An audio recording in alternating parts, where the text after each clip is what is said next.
السلام علیکم اسٹوڈنٹ، امید کرتا ہوں کہ آپ لوگ اپنے گھر پر خیریت سے ہوں گے۔ پاکستان اسٹڈی کا ایک امپورٹنٹ ٹاپک ہے آپ کا، impact of Islam on Indian society. ہندوستانی معاشرے پر اسلام کے کیا اثرات پڑے، ایک آپ کا امپورٹنٹ ٹاپک ہے، اس کے اوپر ہم آج بات کریں گے۔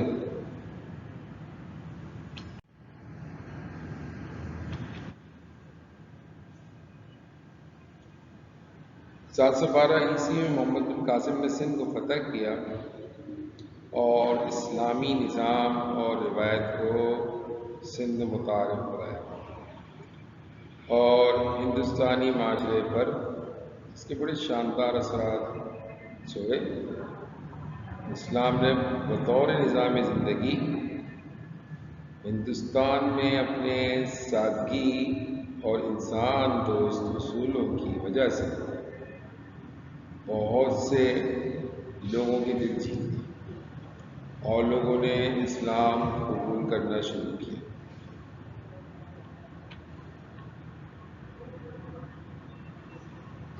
Muhammad bin Qasim conquered Sindh in 712 AD, introduced Islamic system and tradition, and left an impressive impact on Indian society. Islam as a faith and a system of life won many followers in India because of its simple and humanitarian principle, and people embraced Islam.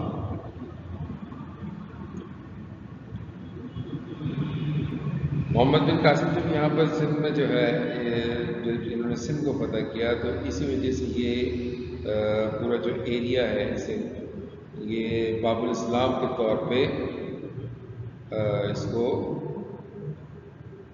باب الاسلام کے طور پہ جو ہے مشہور، یعنی get way of اسلام۔ تو یہاں سے مطلب اسلام کا آغاز ہوا صحیح معنی میں۔ اگر ہم دیکھیں، اچھا اس کو باب الاسلام کہتے ہیں سندھ کو۔ اگر سوال آتا ہے کہ جناب باب الاسلام اس صوبے کا نام ہے، تو باب الاسلام جو ہے یہ سندھ کو کہا جاتا ہے۔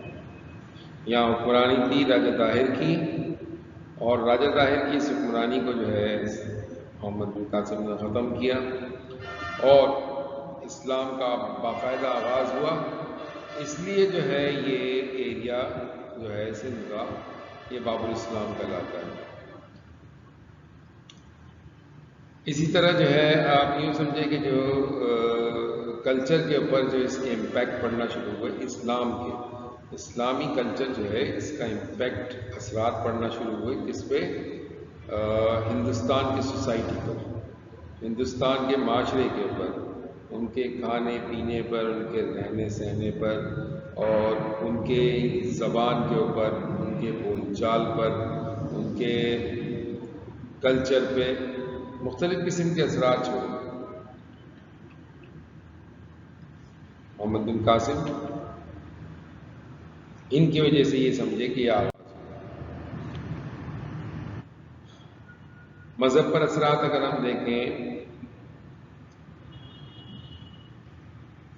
اگر بنیادی طور پہ اسلام اور ہندوازم کو دیکھیں تو ان دونوں کے جو مطلب رویے بالکل مختلف۔ اسلام توحید کے تصور پر پختہ یقین رکھتا ہے، دوسری طرف ہندو سماج خداؤں کے کثیر التعداد پر یقین رکھتا ہے، اور غیر اخلاقی ذات پات کا پورا نظام جو ہے ہندوازم کے اندر موجود ہے۔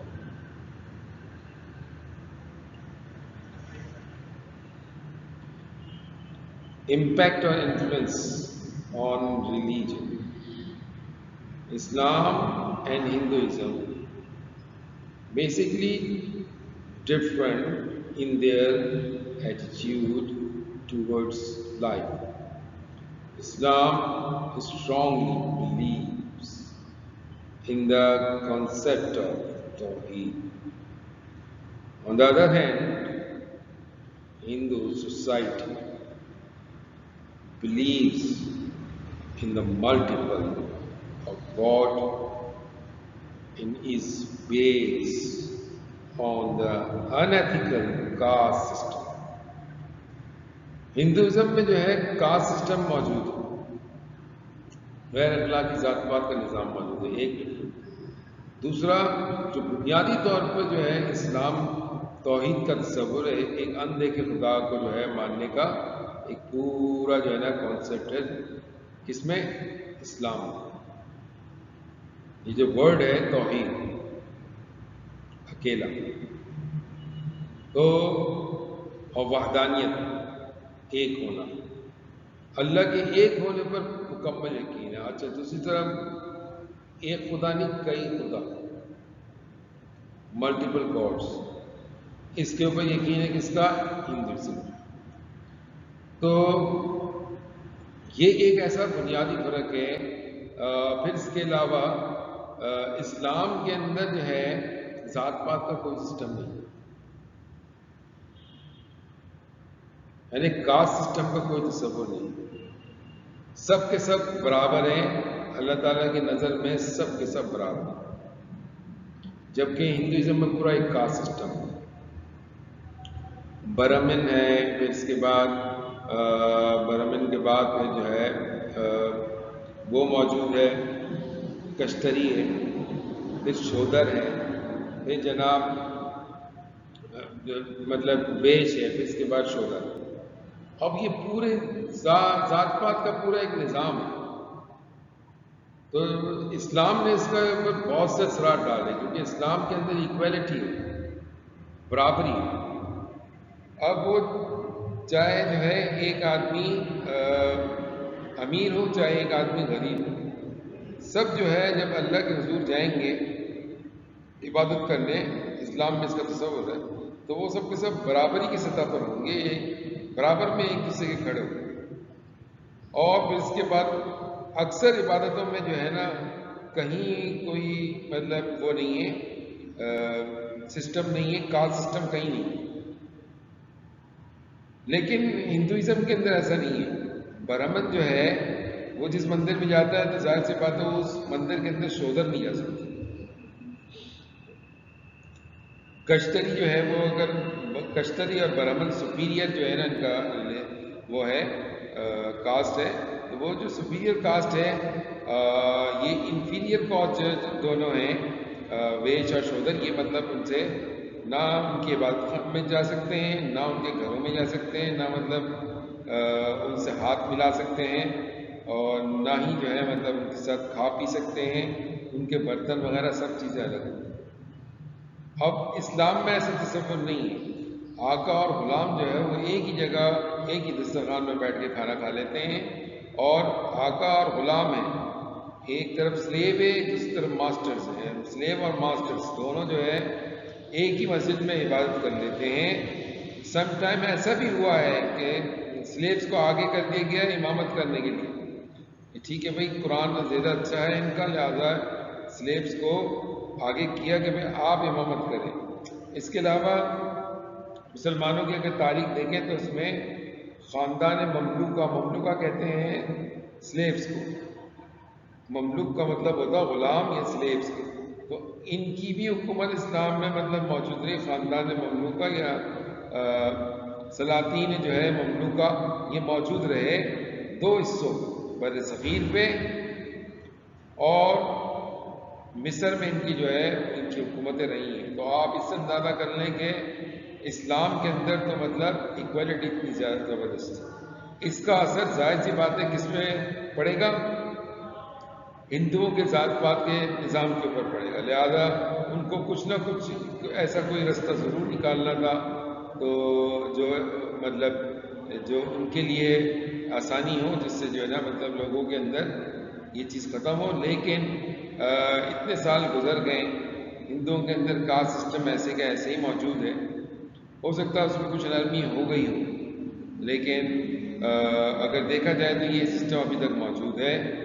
تو کاسٹ سسٹم ہے، تو اس کے اوپر سب سے پہلا جو کاروبار کیا وہ اسلام نے کیا. اسلام نے اپنے اثرات چھوڑے، تو لہذا ان اثرات کو انہوں نے قبول کیا، اور انہوں نے جو ہے ہریجن کے نام سے وہ نکالا. انہوں نے مطلب ایک ٹرم استعمال کی، ہریجن. تو یہ ہریجن جو ہے کون ہے؟ یہ ایک ڈفرنٹ کاسٹ سے جو تعلق رکھتے ہیں، جیسا ویش ہو گیا، شودر ہو گیا. شودر خاص طور پر، تو یہ نیچی ذات کے لوگ ہوتے ہیں شودر. اور گویا ایک نیا تصور دیا کہ رام کے جو ہے جو بچے ہیں وہ ہریجن. اور گاندھی جی نے اس ٹرم کو بعد میں بہت استعمال کیا پولیٹکس کے اندر، کہ ہریجن سے مراد یہ تھا کہ یہ جو لوور کاسٹ ان کے یہاں پر جو تھے شودر اور دلت، جن کو یہ اچھوت بھی کہتے ہیں، کہ جن کے ہاتھ لگانے سے جو ہے برہمن جو ہے اس کا جو ہے اس کا اگر اس کے برتن کو ہاتھ لگایا تو برتن ناپاک ہو گئے، یا مختلف چیزیں ناپاک ہو گئیں. اگر اس کے گھر میں چلے گئے تو گھر ناپاک ہو گیا. تو یہ ایک تصور تھا جو ابھی بھی موجود ہے. تو یہ ہریجن کا تصور کب آیا؟ اسلام کے آنے کے بعد برصغیر میں ہریجن کا بھی ایک تصور آیا. جناب ہریجن جو ہے یہ لوگ ہیں، اور گاندھی جی خود جو ہے ان غریبوں کے علاقوں میں جاتے تھے اور جا کے ان سے ملتے تھے اور ان کو جو ہے ان کے ساتھ رہتے تھے. تو یہ تصور اسلام کے اندر سے آیا. لیکن وہ جو ایکولیٹی والی بات ہے جو اسلام کی، وہ انہوں نے فالو نہیں کیا. ہندوازم کے اندر ایکولیٹی کا جو ہے نا ابھی تک مطلب ایک مسئلہ ہے، کاسٹ سسٹم ابھی بھی موجود ہے، ایگزسٹ کرتا ہے.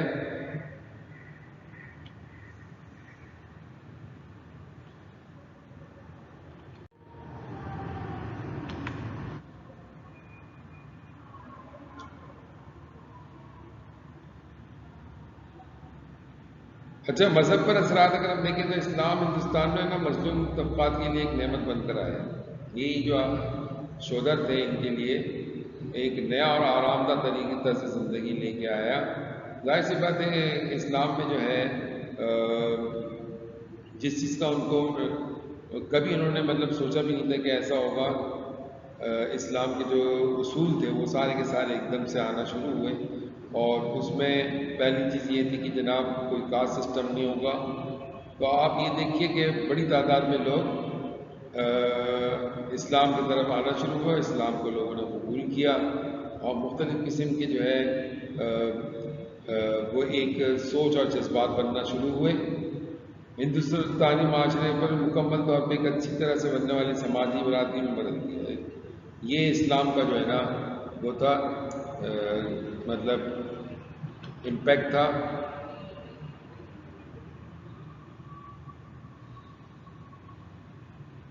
کہ اسلام came as a blessing for the oppressed classes. In India, Islam brought a new and comfort way of life for them which they had never experienced. Islam infused a different thinking and sentiments among the people of subcontinent. In short, the introduction of Islam completely transformed the Indian society into a well-knit social fraternity.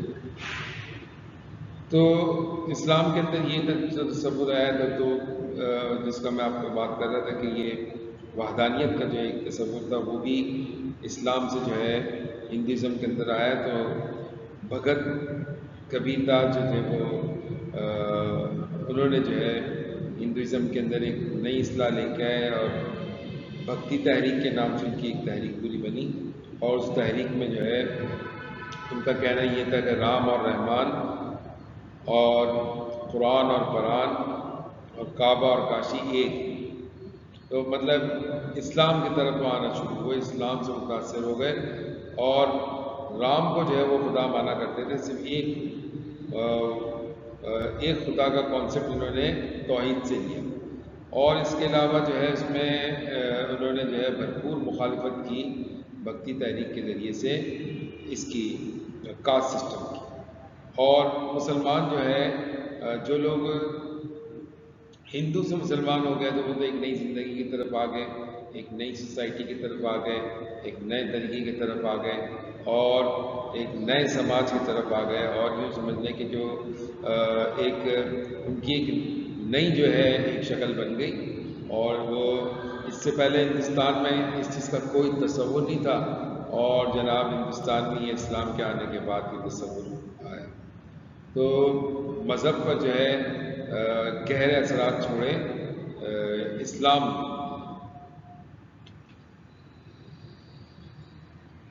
آپ دیکھ سکتے ہیں کہ یہ مطلب کتنا differences ہے کہ جب ایک عورت جو ہے وہ اگر ہندوازم سے اگر اسلام کی طرف آئے گی تو اس کا مذہب کا طریقہ بھی بالکل بدل جائے گا، کہاں تو وہ سانپوں کی پوجا کر رہی ہوگی ہندو رہتے ہوتے ہوئے، اور جب وہ اسلام کو قبول کرے گی ظاہر سی بات ہے کہ وہ ایک اندھے کے خدا کے سامنے سجدہ کرے گی، اور اسی کو اپنا جو ہے سب کچھ مانے گی، اپنا رب مانے گی، اپنا پالن ہار مانے گی، تو یہ ایک گہرے اثرات کے جو آپ سمجھیں کہ انڈین سوسائٹی کے اوپر اس کے اثرات، تو آپ مطلب ابھی بھی دیکھ سکتے ہیں آپ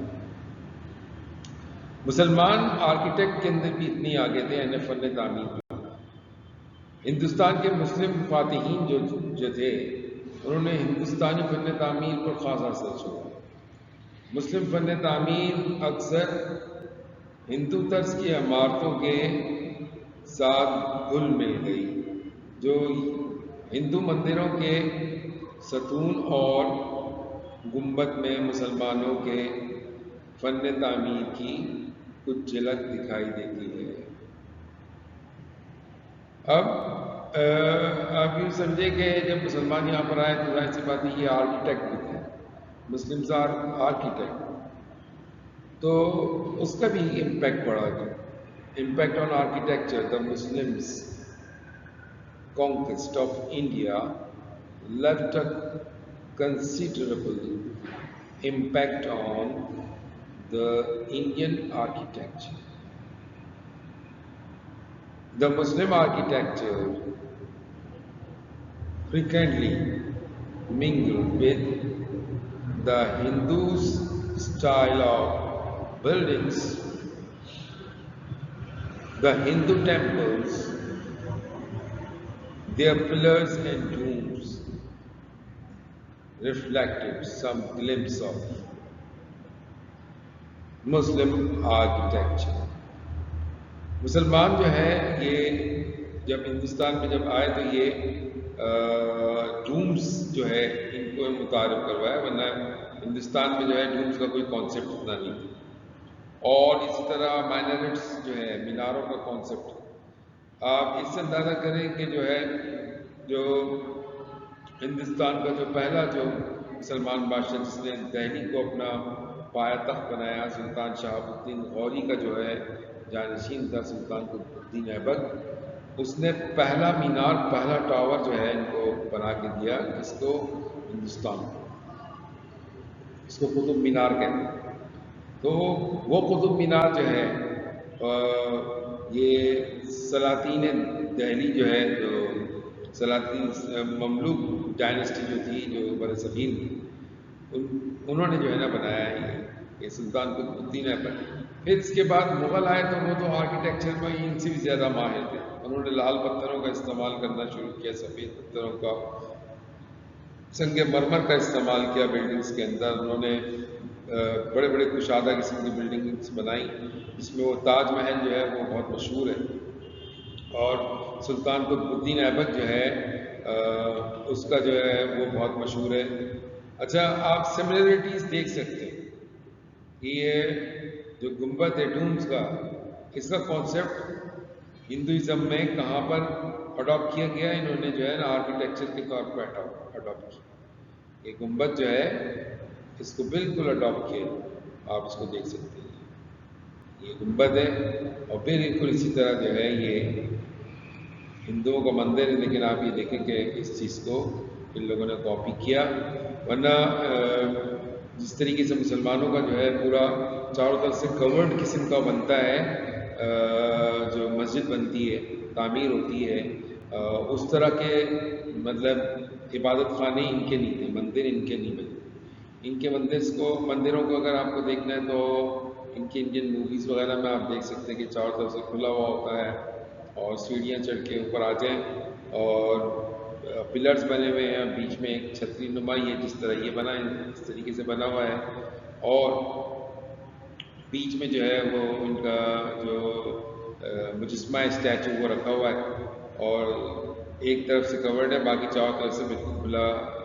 تو یہ مسلمانوں کے یہاں ایسا نہیں تھا. مسلمانوں کے یہاں سے جو مساجد ہوتی تھی بالکل جیسا آپ یہ تاج محل میں دیکھ رہے ہیں، یہ آگرہ کا تاج محل، اس میں جو ہے نا اس طریقے سے گنبد بنے ہوتے تھے اور باقاعدہ جو ہے مینار بنے ہوتے ہیں مساجد میں، اور جناب وہ چاروں طرف سے کورڈ ہوتے. تو یہ چیز جو ہے ہندوؤں نے جو آرکیٹیکچر کا یہ جو فن تھا مسلمانوں سے سیکھا، اور اسلام کے آنے سے جہاں اور چیزوں کے اوپر اثرات پڑے وہیں جو ہے ان کے آرکیٹیکچر کے اوپر بھی اس کے گہرے اثرات پڑے.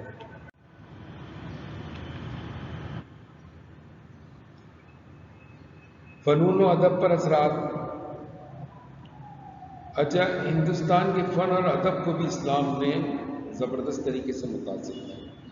لوگوں نے ہندو سماج کے جو پرانے رسم و رواج تھے ان کو مسترد کر دیا اور زندگی کے نئے رجحان کی طرف رجحان ظاہر کیا. مقامی فن اور پینٹنگز کو بھی مسلم سوچ اور زندگی کے رجحانات میں تبدیل کیا.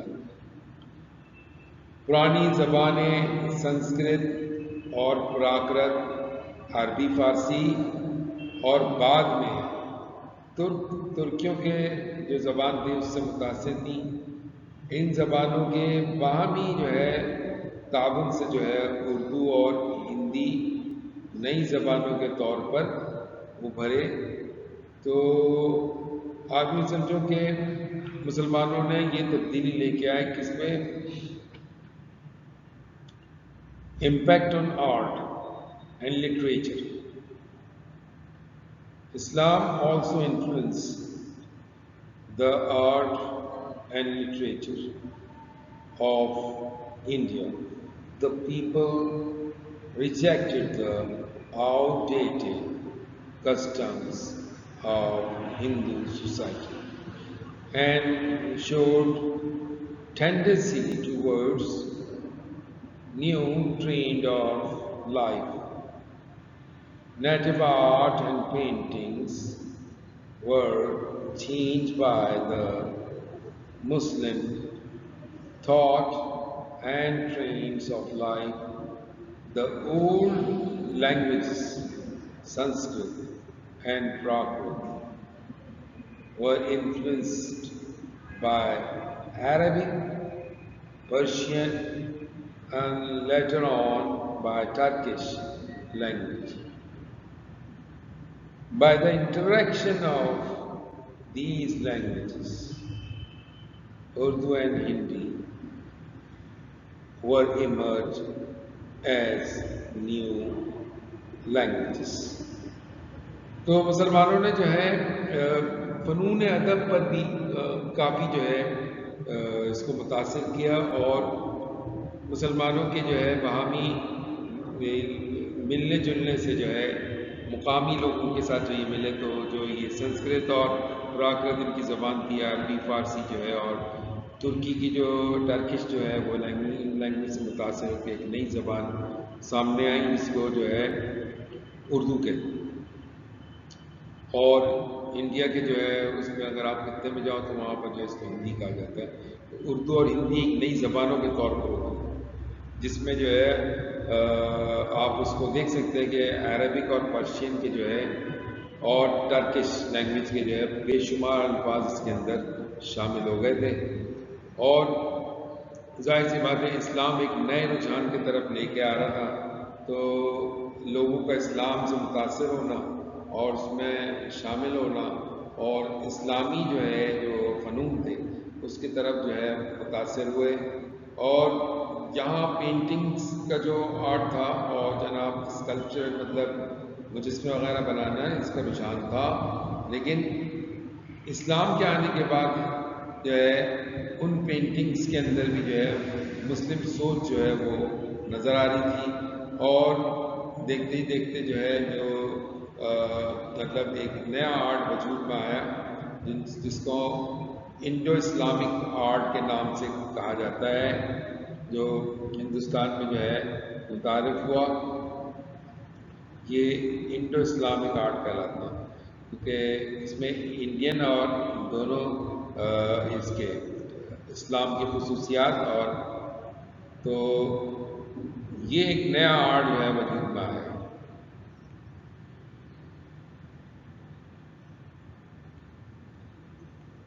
تو آپ یہ دیکھیں کہ دو کلچر آپس میں جب ملتے ہیں اور دو رہن سہن جب آپس میں ملتے ہیں تو اس کا کانسیپٹ بھی آپس میں جو ہے نا وہ شیئر ہو جاتا ہے اور دیکھتے ہی دیکھتے وہ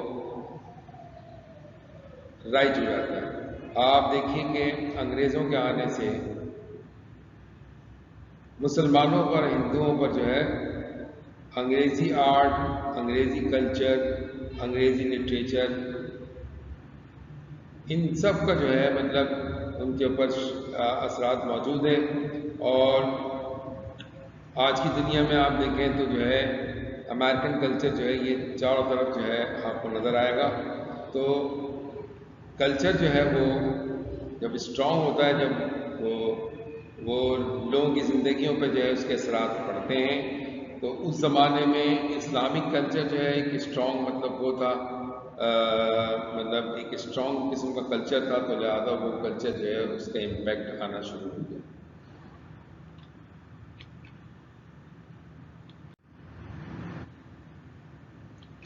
اچھا، تاریخ پر اگر اثرات دیکھتے ہیں تو ہندوستان میں ہے نا تاریخ لکھنے کا کوئی ہے نا مطلب وہ نہیں تھا، رواج نہیں تھا. اسلام سے پہلے جو موجود تاریخی واقعات تھے وہ افسانوی بھی تھے اور غیر مستند تھے. سب سے پہلے عرب تھے جنہوں نے بر صغیر کی ارضیات، سیاسی اور ثقافتی جغرافیہ پر کام کیا، جس کا عنوان تاریخ الہند والسندھ کے نام سے کتاب الہند بھی کہا جاتا ہے. اس کو البیرونی نے اس کو لکھا، جسے بر صغیر کا پہلا مستند ریکارڈ مانا جاتا ہے، جس میں اس کے بعد میں عربی سے اور فارسی میں ترجمہ کیا گیا، پھر اس کے بعد اس کا نام چچ نامہ رکھا گیا. تو اس میں شمالی مغربی ہندوستان اور سندھ کی سب سے قدیم جو ہے نا کتاب ہے. راجہ طاہر کے بعد جو وہ تھے جد امجد راجہ چچ، ان کے نام پر جو ہے یہ کتاب تھی چچ نامہ. یہ ترجمہ تھی کتاب الہند. تو آپ اس سے اندازہ کریں کہ مسلمانوں نے کب ان کے لیے تاریخ لکھنا شروع کر دی. اور ہندوستان میں تاریخ لکھنے کا کوئی اتنا خاص رواج نہیں ہے، تو آپ اس سے اندازہ کر سکتے ہیں کہ جو ان کا جو ایک مشہور لٹریچر ملتا ہے جس میں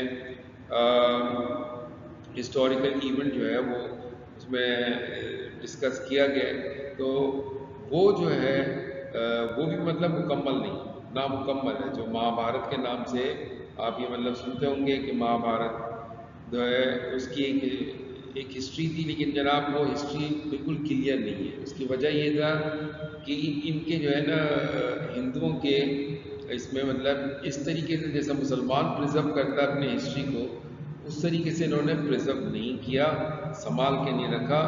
اور آپ اس سے اندازہ کر لیں کہ تاریخ ہند والسندھ جو ہے کتاب ابو ریحان البیرونی کی لکھی ہوئی کتاب ہے، اس کا انہوں نے ترجمہ کر کے چچ نامہ کے نام سے، راجا چچ کے نام پر جو ہے یہ رکھا، اور چچ نامہ جو ہے یہ اس کو مطلب کہتے ہیں کہ اس کتاب کا ترجمہ ہے، عربی کتاب کا ترجمہ انہوں نے فارسی میں اور اس میں ہندی کے اندر جو ہے یہ سنسکرت میں کیا، اس کا نام چچ نامہ رکھا گیا۔